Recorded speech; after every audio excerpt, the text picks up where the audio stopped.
All right. We are back. I'm Bizak.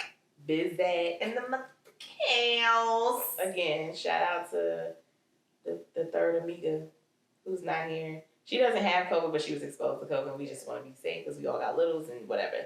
So shout out to Keita. We love you. Love you, girl. You know, she'll be back in full effect for the next episode. Can't wait to talk. And we'll let her talk the most that day. That's right. She can run that episode. She can run that episode, actually. So today we want to just, this will be a short episode, short and sweet. We just want to talk about the importance of having our affairs in order and being prepared. A lot of people might skip off of this topic because who wants to talk about if something happens to you, unfortunately, earlier than you plan on it, right? But such is life, especially in the times that we're living in now with all these diseases that you could catch just doing regular stuff and people being reckless and whatever. You just never know. Let's think about this. The one thing that we got in life is what? Guaranteed. What's one? Yeah, absolutely. Yes. So we all gonna meet death. Yes. It's just a matter of time. Yes. So ain't no reason to be scared to talk about it. Like it's inevitable. We all gonna face death one day. It's just a matter of what time we gonna get at death's door. This is true. Absolutely. So we are talking about having our affairs in order, and this is especially for our single parents, whether you're a single father, single mother. If you are in a co-parenting situation and you don't have something written out, I suggest that after you listen to this, you go and meet with a family attorney. Mm-hmm. You go and check your beneficiary stuff on your life insurance policies. If you do not have a life insurance policy, now's the time to probably get one. Yo, I have to say this. I can't stress this enough. I am a employee benefits consultant, right? Like I consult with employers all the time on the benefit packages, the price and all that they offer their employees. And before I became a consultant, I was an account manager, and part of my job was educating employees during open enrollment. The dumbest thing that we could ever, let me reword that. One of the smartest things that you could ever do for yourself is have a life insurance policy. There are so many employers. If you have a job that offers benefits, there are so many employers that offer employer-paid, some type of employer-paid, some amount of employer-paid life insurance. Get it. And not only, I'm going to say this. It's not even just getting it, right? Because if it's employer paid, you don't even pay for it, so you're automatically enrolled in it. Make sure you're completing your beneficiary information every single year. Make sure when you were hired and your benefits are effective, you are marking and indicating a beneficiary for your life insurance proceeds, and make sure that every single year at open enrollment, at least once a year, set a reminder on your calendar, at the very least once a year, making sure, is this person still the person I want to receive the proceeds of my life benefit in the event that I pass away? Mm-hmm. It's a smart. Please don't be out here, y'all. Life insurance is so affordable. Even if you don't have a employer that's paying for it for you, life insurance is so affordable. There's no reason that any of us should be out here needing to create GoFundMes or any of that in the event that somebody dies. This is facts. I'm going to go a little bit deeper. Okay. Mamas, single daddies, do not, I repeat, looking in the camera, do not name your child as the beneficiary. Snaps. What happens when you pass away before they turn 18? It goes to the person that your child goes to. Yep. They have no access to the funds, and the person has full access because they are now the guardian. Yep. Which means it can be spent any type of way. You must meet with an attorney. Or if you don't want to meet with an attorney, go on LegalZoom and set up a trust. Make the trust the beneficiary. Set up the parameters for the trust, how the money is supposed to be distributed. If you don't want your child to be able to touch that money till they turn 18, you need that is what the trust is going to say. You need a trust. Absolutely. Period.com. Yep. I didn't mean to steal the mic, but I need to make sure that you hear me and you hear me clearly. If you are a parent who doesn't, even if you do live with your husband or the baby father, still do that. Because money make people act weird. Hella weird. Let me say it again. Money makes people act weird. You don't know somebody until they got access to a certain amount of money. If you know you got a high-ass policy, do not name your children as the beneficiary. And even if you name your children as, even if you don't name, let's say you're married, right? Or I'll use myself as an example. My children's fathers are, well, Daniel's is about to be 18, so that's soon about to change. But my children's fathers are some of the beneficiaries of my life insurance policies that I have, right? That means they receive the benefits of my life insurance policy and they get to spend it however they want to. Now, in my mind, the reason why I have a life insurance policy in the amounts that I have, I'm thinking about college. I'm thinking about before they go to college. I'm thinking about all this, right? If it's not written out to a T in a will and a trust, whoever the proceeds go to, they're going to spend it however they want to spend it. So what I learned for myself is you need to go a step further, even though I know that my children's fathers will, in the event that I pass away prior to them 18, they will be taking care of them, right? And right, as it stands right now, they're receiving the proceeds of the life insurance policy. That means they get to spend my life insurance policy, the proceeds of it, any way they want to. That means they could buy a house and my kids could never have money to go to college, right? If they wanted to, however it's set up, right? I'm telling you, the best avenue is to set up a trust. Mm-hmm. The best avenue is to set up a trust. Absolutely. Hands down, absolutely. By set up a trust. Yes. I'll also say you need to sit down with the family attorney because you need to decide if you don't have a court-written order for what happens to your children after something happens to you. You do not want your parents putting their house up to keep your kid if the kid has never seen or lived with their father. They're going to contact the next of kin. Yeah. Unfortunately, your mama and your daddy are not next of kin, even though in your mind they are. They're not. Mm-hmm. If your child's father is still alive and breathing somewhere, and on paper they know who he is, that is who your child is going to. Yeah. The end, that's all. If you don't have a will set up to say something different, and they can still fight it because naturally they are the other person's the child's other parent. But at least if you have something set up and you can prove that the child has never lived with this person, they haven't had any interaction, you got a better stance than if something happens to you and nothing is set up. Mm-hmm. Yeah. It gets real crazy when people pass away and stuff is not done. Look at Prince. They just selling his estate 6 years later. 6 years later. 6 years later. Mm-hmm. Aretha Franklin, how long did hers take? And we're talking about millions of dollars. We talking about our little policy. Right. That might be $1 million if you lucky and in optimal health because they ain't just handing out $1 million policies to folks. Yeah. So, you gotta, it's eerie and you don't want to do it, but it's important. I'm going to tell you another story for those who may not be single parents, right? When we talk about contingent beneficiaries, nobody pays attention to the contingency part of your beneficiary section of your life insurance policy. I had a client one day call me and upset because over the weekend they had an employee that was in a car accident with his wife. Both of them died. Both of them died. And they left a child behind that was under the age of 18. And the wife was the male was the employee, the wife was the primary beneficiary on the life insurance policy. There was no contingent beneficiary. A contingent beneficiary means in the event that your primary beneficiary is no longer living when you die, they receive the proceeds of that life insurance policy, right?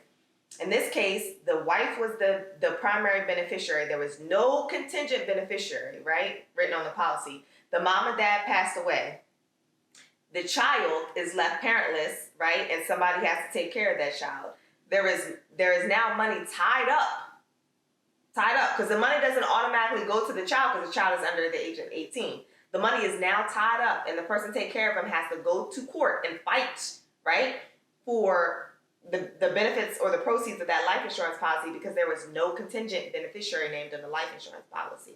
So when you're filling out beneficiary information for your life insurance policy, don't just look at the primary. Please think about, particularly if you're married, God forbid you and your spouse both pass away at the same time. Please make sure that you name a contingent beneficiary in the unfortunate event that something happens to your primary beneficiary on your life insurance policy. It's so crazy you brought that story up because when I was younger, my father used to always say, why would y'all all book the flight for the vacation and everybody be on the same flight? Yeah. And I used to be like, God, you like last destination type nigga. Like, what's wrong with you? But with you saying that, I'm like, I get it now. Because he was like, if something happens on that plane, everybody's on that plane. Mm-hmm.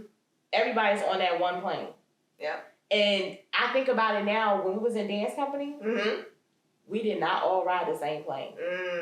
Think about how many stories we heard of that where the whole team has died. We did not all ride the same plane. We had 2 different flights. Some people flew in the morning and some people flew after that. Mm-hmm. And I get it now. Yep. Wow. Absolutely. Also, so we beyond life insurance, right? Your bank accounts. Man. Your bank accounts. So in the event that you pass away, your checking account, your savings account, all of us, all bank accounts, you can list primary and contingent beneficiaries for your checking and savings accounts, right? So if you have a checking and savings account and you don't have somebody listed as the beneficiary of those accounts, go to your bank and do that. Because you don't want your money just sitting there, right? Let's say you have $5,000 sitting in your checking account, $5,000 sitting in your savings account. In the event that something happens to you, right, and you don't have somebody listed, that money's going nowhere. Ladies and gentlemen, I know it's not something you want to sit down and do, but I was watching this lady. She has a notebook. It's a full binder of instructions. Oh, I got a whole... It has all of her passwords. Yep. It has how to get into what to do for her Apple stuff. Because let me tell y'all right now, Apple does not play with privacy. Even in your death, there's a woman right now who still can't get in her husband's phone because she was not on the account. And there's nothing she can do because she doesn't know the password. It's not happening. You got to have the notebook. You got to tell somebody where it's at. It's got to be some instructions somewhere. Yep. It has to be instructions. I got a Word document. I have a Word document listed with all my policy numbers, checking accounts, my life insurance, group number, all of that. I got all of that written down in a Word document. There are multiple beneficiaries and contingent beneficiaries on my policies. It's all written down and it's entrusted. So I ain't gonna lie. Some people that are named, which I won't name out loud, some people that are beneficiaries on some of myself, I don't want them to know that they're beneficiaries at this moment in time. So other people who are named beneficiaries that I trust know that information, and they know in the event that something happens to me, they are to contact that person. So also, because I have children that are under the age of 18, I have family members who, on that same document, phone numbers are written out. Everybody knows both of my children's father's numbers. Everybody knows addresses. Like, not everybody knows addresses, but in that document contains addresses and phone numbers so that people can coordinate and reach each other and pass along information in the event that something happens to me. Like, y'all gotta write it out and y'all gotta give it to somebody that you trust. Even if it's not everybody, please make sure that somebody that you trust has the information. If you don't have money for an attorney, write out your will and get it notarized. I promise you sometimes that will work. I'm also adding a resource to that. Again, if you are an employee of an organization, a lot of organizations, particularly if they offer you life insurance or LTD, a lot of organizations offer what is called an employee assistance program, an EAP. A lot of EAP and employee assistance programs offer will preparation services. They offer services where they provide you documents where you can write up your will and write up your trust and all this other stuff, and you can then get it reviewed by an attorney. So if you don't know where to start and you work for someone who offers an EAP/employee assistance program, contact Human Resources, ask them for the number to the EAP provider, contact the EAP provider, let them know, hey, I need to get a will set up. Hey, I need to talk through what happens in the event that I pass away. And they will set you up with everything that you need to know. And the EAP program is for free. It's free. Free 99. Free 99. Yeah. So get it done. Mm-hmm. That's it. That's all. It's not a whole lot to talk about. And if you wanted to be stress-free for your family, or you feel like they'll be arguing, you need to even plan your own fucking funeral. Oh, good. Yeah. If you know that your family's going to argue about X, Y, and Z, plan out your funeral. Go to the funeral home. You can pay for a plot right now. You sure can. My grandmother's plot is over my mother's. It's been paid for since 1999. My sisters know they better not burn me. They know that. These are things that you need to talk about, because people argue over that, because when it comes down to dollars and cents and you didn't have the money sitting aside, the cheapest route is cremation. So if you want to be sitting in a jar that could be knocked over, that's your business. Mm-hmm. If you want somebody to be able to go to a plot and put some flowers, then that you need to do that. Mm-hmm. You need to figure it out. Yep. Absolutely. It's stuff we got to think about. Like, it is. I know that's not something that we're used to talking about, and like you said, a lot of people think it's more like shy away from it, and it's creepy, and I don't want to speak. But listen, it's something that we all have guaranteed, so why not be prepared for it? And it's not even. It's really think about how many people you have seen and the stress that they have had trying to figure out in the event that their loved ones have passed away. Trying to figure out and gather money for their funeral, trying to figure out what goes here, trying to fight the courts for the proceeds of the life insurance policy, trying to fight courts for who has custody over the child. Like, you can alleviate so much of that for the people that you love if you just prepare in advance. Yep. And you can cause the least amount of trauma for your child. Yeah. If you're prepared. Yeah. If you haven't prepared and there's a potential that there's going to be a fight, your child is going to be traumatized. Yep. I promise. I know. Because people, like it gets ugly when that happens. Yep. So plan it out.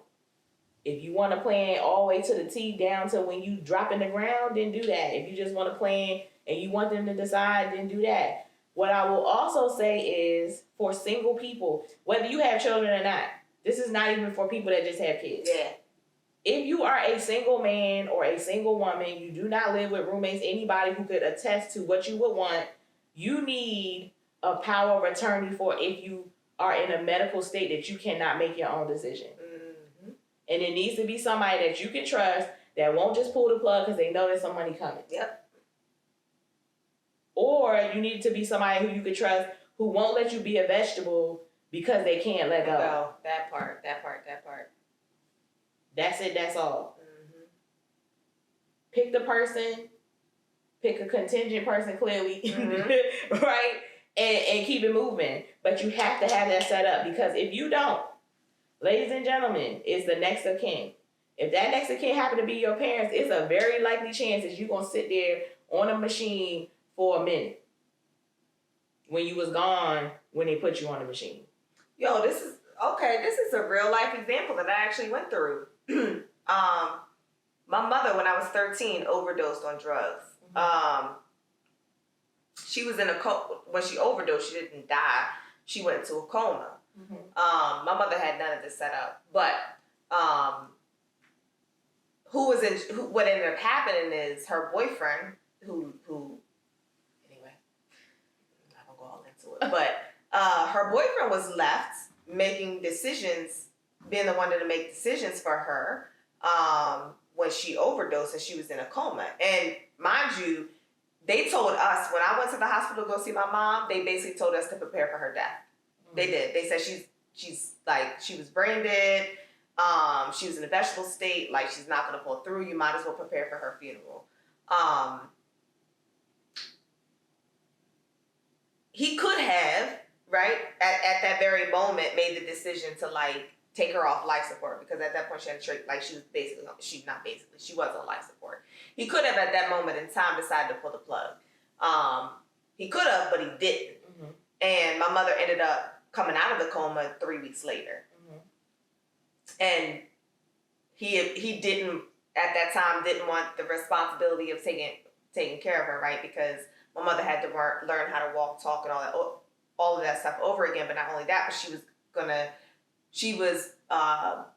she had brain damage, so she has a mental and emotional capacity at the time of a 12-year-old. It has since decreased since then. But basically, he was like, when he found that out, he was like, well, I can't do nothing with this. This is not the type of life I want to live, right? And at that point in time, my mother would have then been awarded to the state to take care of her because she didn't have anything lined up. Luckily, her sister became her legal guardian, all that other stuff, and she, started taking care of her. Anyway, I say that to say, long story short, my mother, my aunt ended up not being able to handle it. My mother, 22 years ago,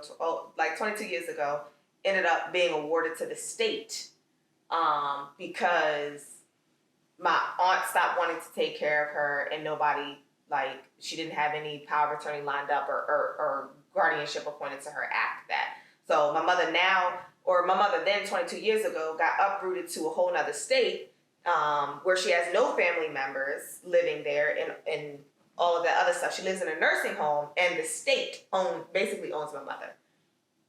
And she's been living in the nursing home for 22 years, and we go probably see her once a year, maybe a little bit more than that, but basically the state owns her, and we can't do nothing about it. I mean, we could fight the state to take, guardianship over her, but you gotta have your affairs in order. You gotta have stuff lined up. And then you have to have directions that will not be taxing on those left behind. Yeah. Because it's a lot of weight to bear. Yeah. Because my thing is this, if to save me would mean that I would be needing around the clock supervision and care, it's a lot. I don't want to live to 80 like that. Yeah. So, we all know that God's in control at the end of the day, because he could have very well told him to turn the machine off and she could have still been breathing, right? We never know. We would never know now, right? But yeah. And then depending on your religion, that's not even an option anyway. Like my grandmother's Jehovah's Witness, there is no resuscitation with them. Yeah. They don't believe in artificial anything. So that's also a thing. And if you practice a certain religion, or if you change religions, then that's a thing. You need all these things need to be down. Yeah. The end, that's all. Factor that in. Yeah. And get life insurance for your kids. Oh, yes, you should definitely have life insurance for your kids. You just don't know. I mean, I hate to say it, but people are burying their children. Yeah. And when I say life insurance for your kids are pennies, it's so inexpensive. And there's policies that you could turn into capital for later on if they don't, when you go toward college. Just look it up, do some research. But we wanted to do this episode because it's super important to be vigilant about your affairs, your money. And this even goes back into the mompreneur episode. If you own a business that's lucrative, it needs to be under, once your LLC starts really making money, you change it to an S Corp. And then you need to have a trust. And the trust runs the S Corp, and then the S Corp runs the business. So it's never tied to your family, so your family can never get sued, and the money is put in a certain way. And if it needs to be ran by somebody else, that's all set up. So be prepared. Get your stuff together. Get your affairs in order. Do some research. Call your EAP. Sit down and think about what you really want to occur. And you might not do it as soon as you finish listening to this episode, but it's something you need to talk about. If you're not with your child's parent, you need to call them and have a conversation about what you're thinking might occur so that they're not blindsided. Maybe y'all can come up with an agreement if the child has never lived with them. Hey, can you do a gradual pull to take them? Don't just snatch them because now I'm not here.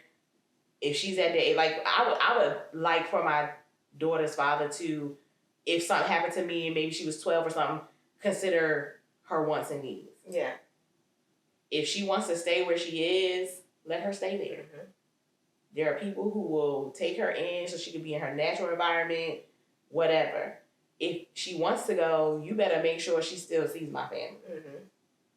the end, that's all. I'm gonna haunt you like shit. I'm gonna be in your dreams. That's what I said. Yeah, I told my youngest father, I was like, please make sure that if in the event something happens to me, my kids stay close, because I can trust him. I know he'll, you know what I mean. I said that he'll make it a priority. Please make sure the brothers stay connected and see each other, please.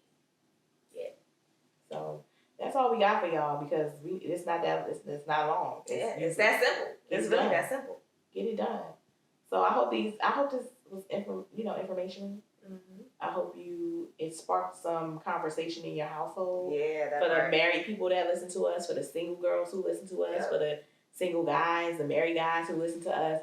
I hope this is a conversation you sit at the table with your significant other, and y'all have this conversation. If you're in a relationship that looks like it's going serious, I hope you sit down with him and have the conversation. Mm-hmm. What you want to happen with your child, what you want to happen with your stuff.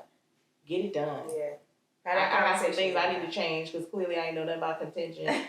And I need to finish my paperwork so that it's official. I have paperwork, but it's not official. And that's what happened to my mother. My mother had paperwork and it wasn't signed. It was not signed and officially put through, so it was all voided out. Mm-hmm. So here we are. So we say all that to say, be prepared, and we gonna go because we tired and we gonna leave. Yeah. Amen. Good night. Yeah, we going to bed. Good night. Peace out. Hallelujah.